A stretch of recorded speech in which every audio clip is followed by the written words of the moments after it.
Welcome to Subramani. Pattu or Pattabhiraman of IIT Chennai, or like how they like to say IIT Madras in Chennai, wrote a book on goal-based investing. And even as late as yesterday, we had a talk, and the reason why a person is a successful investor or is not a successful investor is very clearly having a goal or not having a goal, and the ability to sit calm, and the ability to trust his own equity research or equity knowledge. This is absolutely necessary, because conviction cannot be borrowed. You cannot say my neighbor is sitting tight, so I will sit tight. You have to learn from him as to what allows him to sit tight, rather than saying I will copy. You may not be able to copy unless you have conviction coming from you yourself. So we were talking, Pattu and I were talking about dividend-based investing, when we agreed on one thing. It's not that I always agree with whatever he says, but we agreed on one thing. To be a successful investor, the most important thing you require is a goal, right? Goal-based investing is what we called it. And you have to have a goal. You can get rich. It's not so difficult. Once you have a goal, you know why you are doing a particular activity, right? Without a goal, when you invest, then there is always worry that, oh, should I book some losses? What if the market falls further?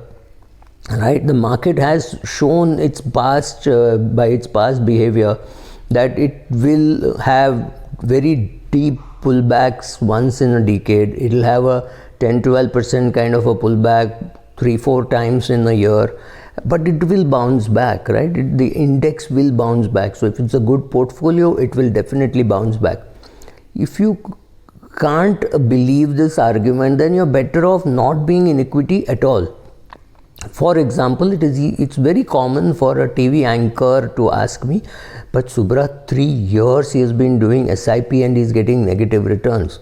There is no law which says in 3 years you will get positive returns. There is no law which says in 7 years you will get positive returns. There is no law which says if you have been investing for the past 10 years, a corona can't come and hit your portfolio. Only thing is you have to remain calm, and when you have a longish time tenor of investments already made, yes, you can look very bad during, right now if you go and have a look at your portfolio, it can show you returns of 2.8% or something over a 10-year period. This is not very impressive, because if somebody, let's say somebody who's not very savvy, would turn to you and say, but sir, you would have got at least 7-8% if you had kept in PPF, right? Correct, but this is perhaps a wrong time to look at it. What happens if the market booms and reaches, say, 52,000 in the next 6 months or 8 months?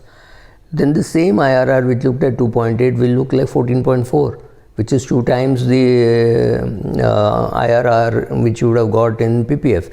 So it's very difficult to say when you should check your performance and all that. So these are all things which cause worry for the investor.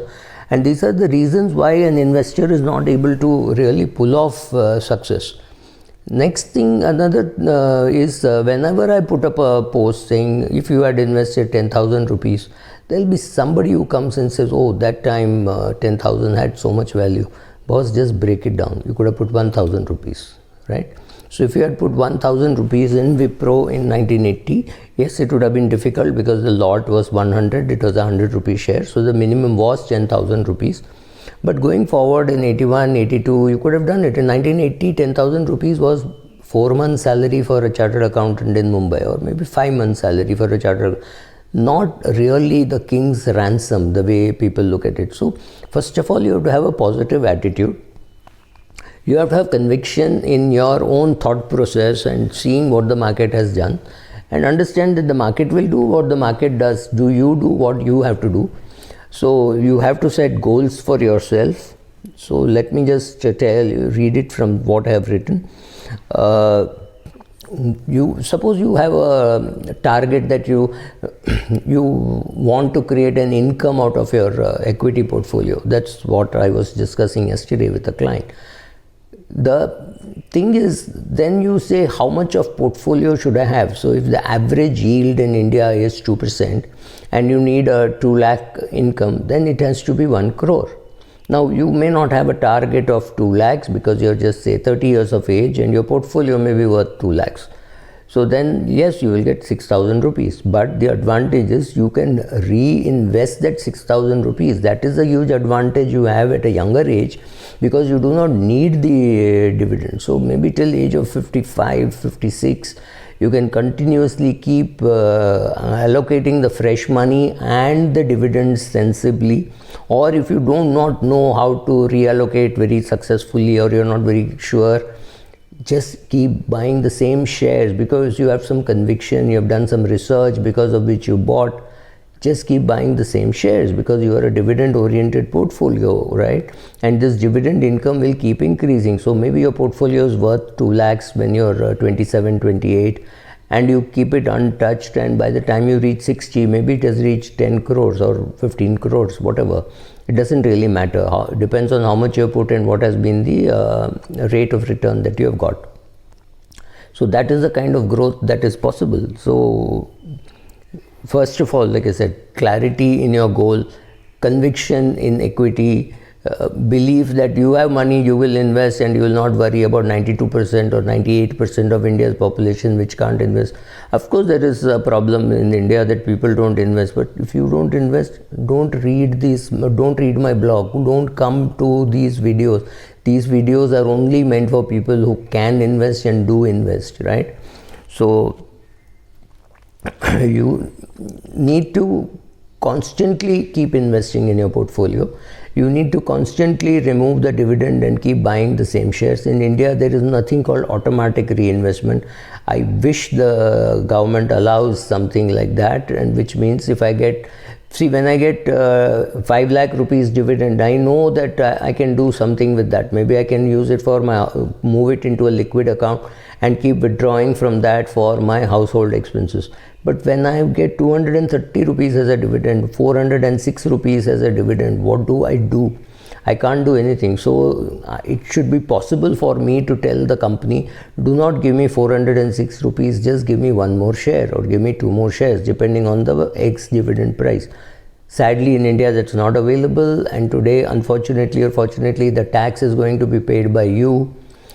Small clarification, dividends were never tax-free, okay?